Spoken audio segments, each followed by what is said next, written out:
224 కోట్ల రూపాయలు వైఎస్ఆర్సీపీ హయాంలో క్యాపిటల్ ఎక్స్పెండిచర్లో సోషల్ సర్వీసెస్కి సంబంధించిన ఖర్చు జరిగింది. ఇది కూడా సోర్సు కాగ్ రిపోర్ట్. మరి ఈ రకంగా వక్రీకరించడం, కేవలం ఆయన బెస్ట్ ఇయరు మన వర్స్ట్ ఇయర్ ఒకే ఒక సంవత్సరం తీసుకొని దాన్ని వక్రీకరిస్తూ రాష్ట్రం విచ్ఛిన్నమైపోయినట్టుగా ప్రొజెక్షన్ ఇవ్వడం ధర్మమేనా అని అడుగుతా ఉన్నా. చంద్రబాబు నాయుడు గారి మనస్తత్వానికి, వక్రీకరణకు ఇది అద్దం.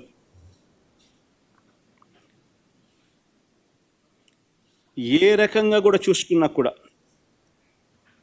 మా ప్రభుత్వం అన్ని రకాలుగా రాష్ట్రం ముందడుగులో పెట్టాం. టేబుల్ 3కి బొమ్మ 2014 నుంచి 19 మధ్య చంద్రబాబు గారి హయాంలో దేశ జీడిపిలో ఆంధ్ర రాష్ట్ర వాటా ఎంత? ఇది వెరీ వెరీ సిగ్నిఫికెంట్ పాయింట్. రాష్ట్రం ఎవరి హయాంలో పురోగతిగా అడుగులు ముందుకు వేసింది, ఎవరి హయాంలో అడుగులు వెనక్కి పడ్డాయి అని చెప్పడానికి this is one of the very critical aspects. Contribution of states GSDP in national GDP.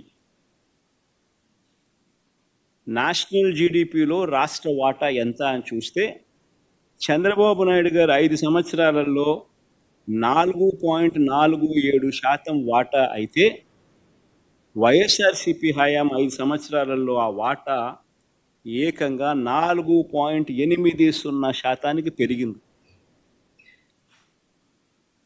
అంటే రాష్ట్రం వాటా ఇన్ దేశ జీడిపిలో వైఎస్ఆర్సీపీ హయాంలో పెరిగింది అని అంటే దాని అర్థం ఏమిటి?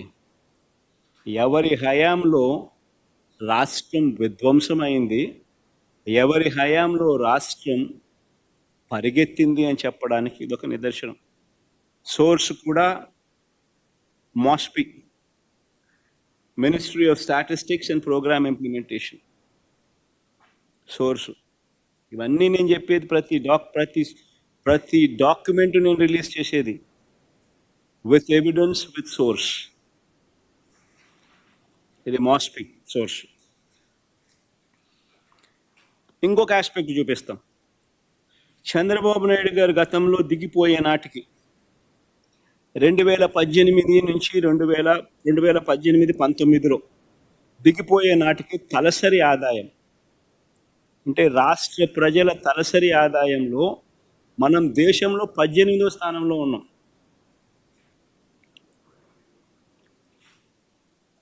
తలసరి ఆదాయంలో మనం దేశంలో 18వ స్థానంలో ఉంటే చంద్రబాబు నాయుడు గారి హయాంలో, అదే వైఎస్ఆర్సీపీ హయాం వచ్చేసరికి ఆ 5 సంవత్సరాల కాలంలో వైఎస్ఆర్సీపీ ప్రభుత్వం దిగిపోయే నాటికి తలసరి ఆదాయంలో ఏకంగా 15వ స్థానానికి పెరిగాం.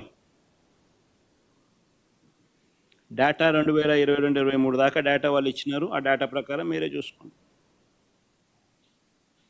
ఇది కూడా source MoSPI, Ministry of Statistics and Programme Implementation. అంటే ఎవరి హయాంలో ఆర్థిక విధ్వంసం జరిగింది, ఎవరి హయాంలో ప్రజలు బాగుపడ్డారు అని చెప్పడానికి ఈ డేటా.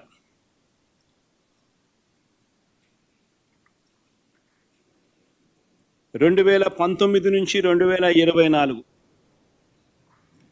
మన హయాంలో, వైఎస్ఆర్సీపీ ప్రభుత్వ హయాంలో మనం దేశంతోనే పోటీ పడ్డాం. దేశం కన్నా మెరుగైన నెంబర్స్ ఇచ్చినాం. ఆ మధ్యలో ఉన్నది చూస్తే దేశంతో ఆంధ్ర రాష్ట్రం పోటీ పడిన ఫిగర్స్ కనిపిస్తాయి. దేశం జీడిపి ప్రతి సెక్టర్లోనూ ఆంధ్ర రాష్ట్రం లీడింగే. ప్రైమరీ సెక్టర్లో తీసుకున్నా, సెకండరీ సెక్టర్లో తీసుకున్నా, టెరిషరీ సెక్టర్లో తీసుకున్నా కానీ ప్రతి సెక్టర్లోనూ రాష్ట్ర ప్రభుత్వం దేశం కన్నా బెటర్గా పర్ఫామ్ చేసింది. మొత్తం మీద జీడిపి ఆ 5 సంవత్సరాలలో, మన ప్రభుత్వం 5 సంవత్సరాలలో 2019 నుంచి 2024లో దేశం జీడిపి 9.34 అయితే దేశం జీడిపి కన్నా రాష్ట్రం 10.23%తో మెరుగైన పనితీరు కనపరిచింది.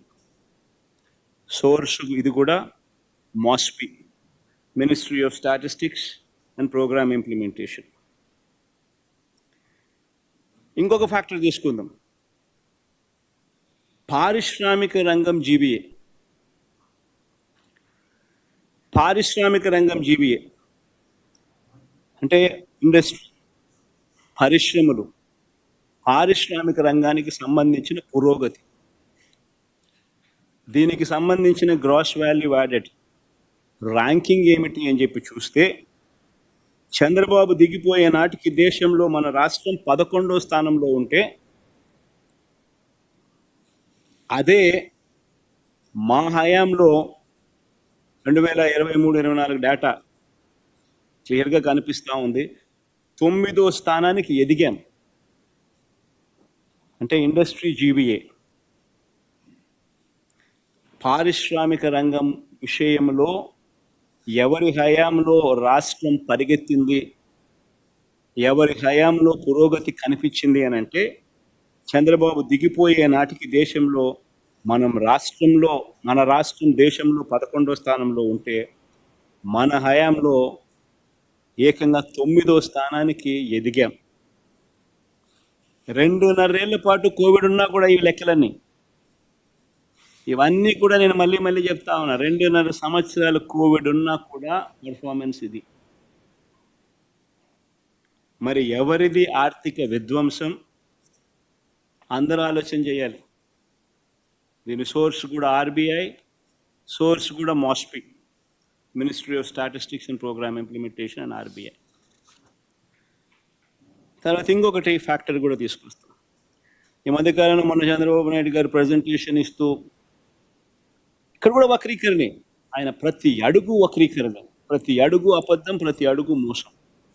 ఏ స్థాయిలో వక్రీకరణ అంటే, డెట్ సస్టైనబిలిటీ గురించి చంద్రబాబు నాయుడు గారు మొన్న ఈ మధ్యకాలంలోనే ఒక నిర్వచనం చెప్పాడు. రాష్ట్ర ఆదాయం వృద్ధి రేటు కన్నా చెల్లించాల్సిన వడ్డీల వృద్ధి రేటు ఎక్కువగా ఉంటే డెట్ పరంగా సస్టైనబుల్ కాదు అని చంద్రబాబు నాయుడు గారు నిర్వచనం చెప్పాడు. అదే పోనీ ఒక మాదిరిగా ఇది ఈ మాదిరిగా క్యాలిక్యులేషన్ అనేది చేయకపోయినా కూడా ఆయన చెప్తా ఉన్న థియరీని మనం కాదని ఎందుకు అనాలి?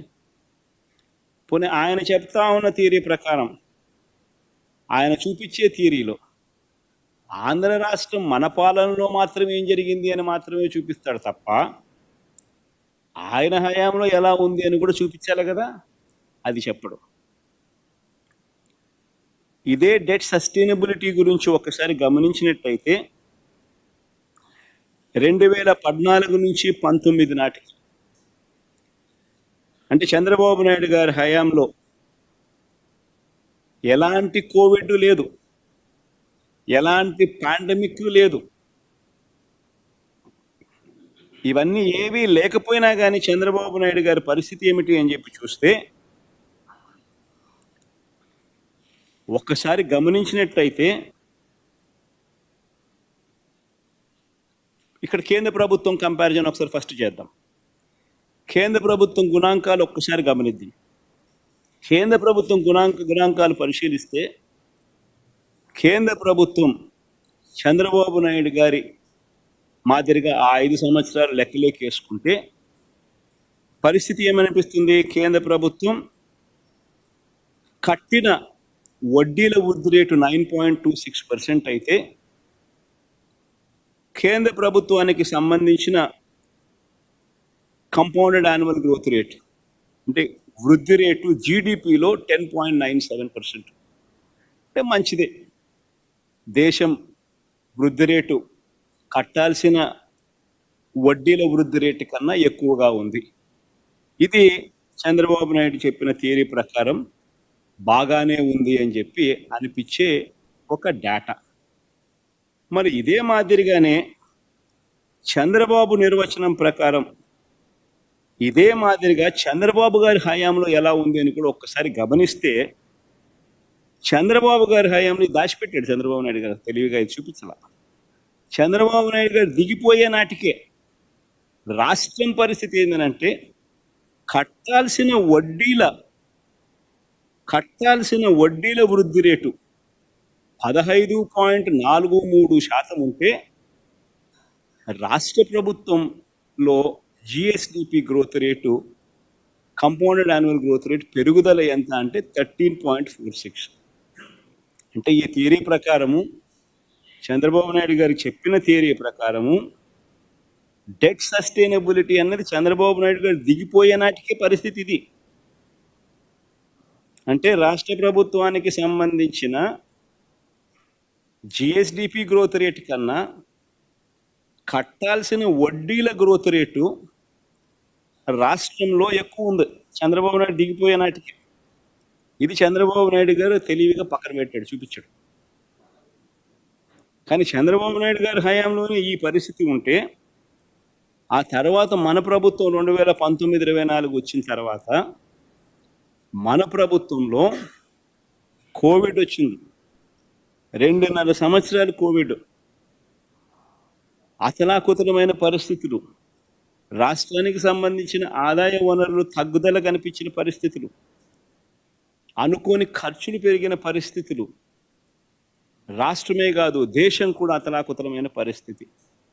అటువంటి 2019 నుంచి 2024లో దేశానికి సంబంధించిన పరిస్థితి ఏమిటి అని ఒక్కసారి గమనిస్తే, దేశానికి సంబంధించిన కంపౌండెడ్ యాన్యువల్ గ్రోత్ రేట్ అంటే వడ్డీలకు సంబంధించిన పెరుగుదల వృద్ధి రేటు 12.80% అయితే,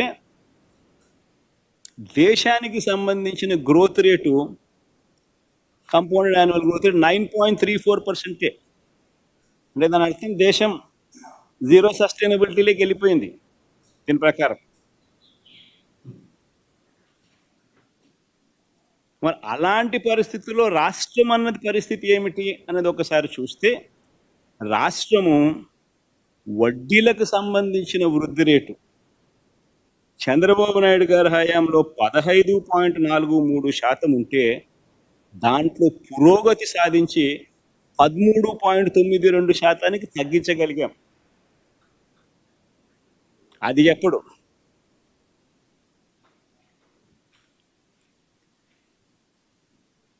రాష్ట్రానికి సంబంధించిన GSDP compounding annual growth rate, రాష్ట్రానికి సంబంధించిన వృద్ధి rate GSDP growth rate, compound annual growth rate, అక్కడ కూడా దేశం 9.34 ఉంటే, రాష్ట్రం దేశం కన్నా మెరుగ్గా 10.23% గ్రోత్ నమోదు చేసి చూపించింది.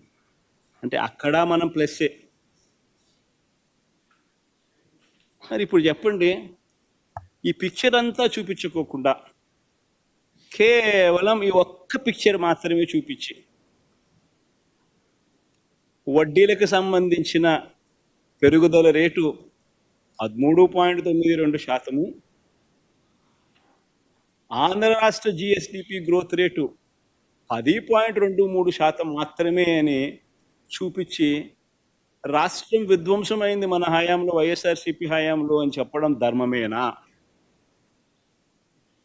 మొత్తం పిక్చర్ కనుక గమనిస్తే, చంద్రబాబు నాయుడు గారి హయాంలోనే రాష్ట్రం విధ్వంసమైందని కనిపిస్తుంది.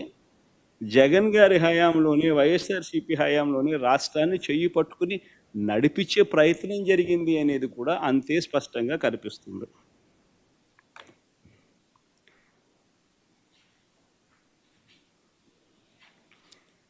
ఇక 2019 నుంచి 2024 మధ్య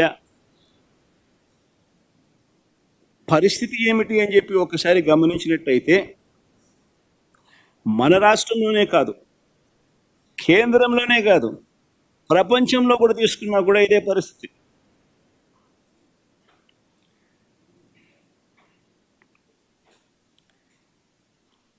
వాస్తవాలు ఇవైతే ఎవరి హయాంలో నిజంగా, ఎవరి హయాంలో టేబుల్ 7 కూడా బామ్మ, ఎవరి హయాంలో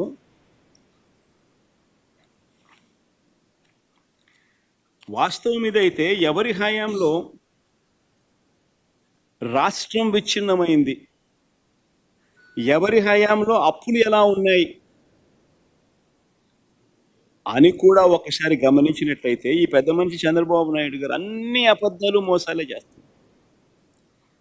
ఇదే పెద్ద మనిషి ఎన్నికలప్పుడు ఏమన్నాడు? రాష్ట్రం అప్పులు 14 లక్షల కోట్లు అని చెప్పి ఊదరగొట్టాడు. రాష్ట్రం శ్రీలంక అయిపోతా ఉంది, మన్ను పాడు పరదేశి అని చెప్పి బండలు బండలు బండలు వేశాడు. గవర్నర్ గారి ప్రసంగానికి వచ్చేసరికి తగ్గిపోయాడు. రాష్ట్రం అప్పులు 10 లక్షలే అన్నాడు. అప్పుడప్పుడు శ్వేతపత్రాలు రిలీజ్ చేస్తాడు. చేసినప్పుడు రాష్ట్రం అప్పులు 12,93,000 కోట్లు అంటాడు.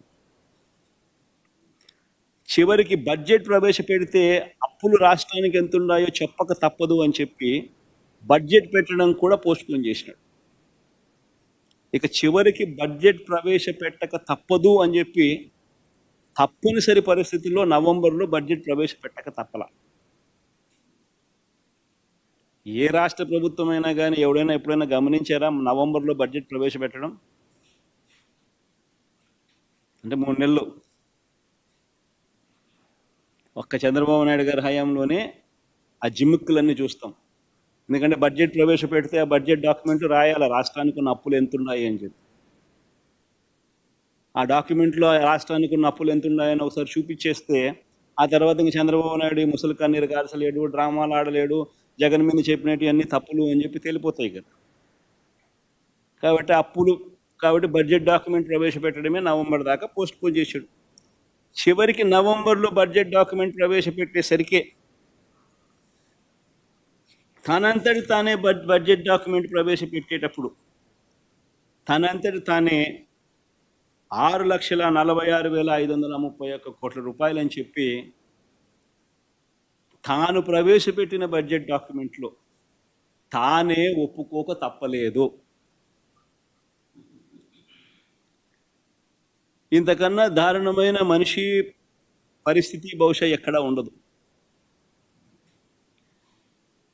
ఈ పెద్ద మనిషి చంద్రబాబు నాయుడు గారు ఇలాంటి మోసాలు చేస్తూ ఉంటాడు ఎప్పుడు కూడా.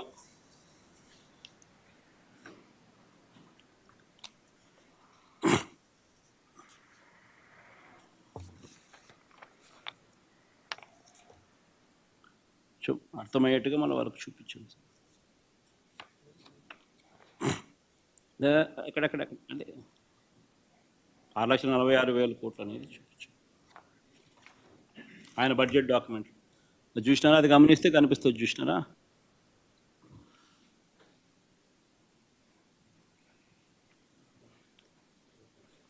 అది పబ్లిక్ డెట్ అవుట్ స్టాండింగ్, ఇది government guarantees out standing.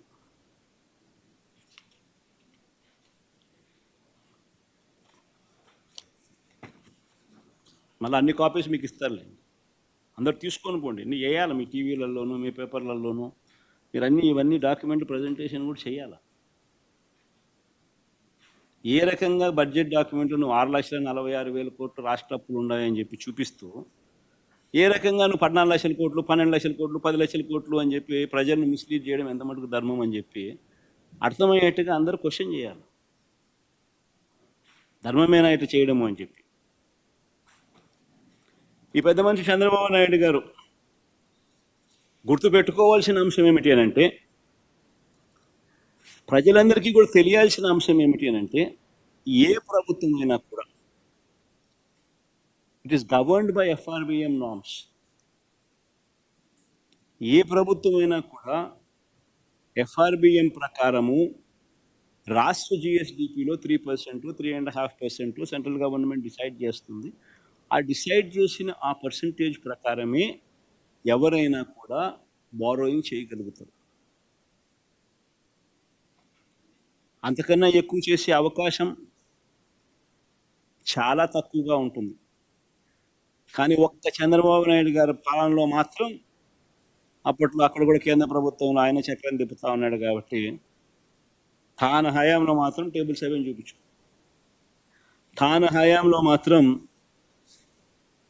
Excess borrowing Chandrababu Naidu గారి హయాంలో 31,000 కోట్ల రూపాయలు. అదే 31,082 కోట్ల రూపాయలు అదనపు బారోయింగ్, అడిషనల్ బారోయింగ్ చేశారు. అంటే ఇది క్లియర్గా ఆయన 5 సంవత్సరాలు, మన 5 సంవత్సరాలకు సంబంధించిన డేటా.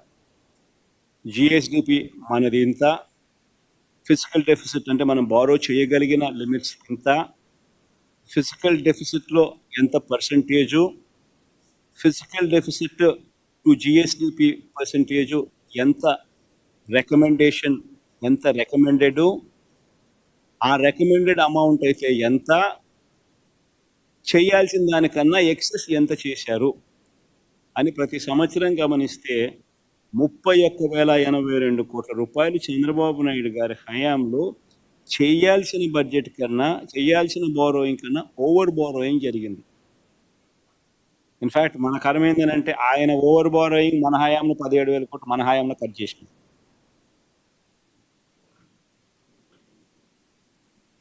అది కూడా మనం చూస్తాం.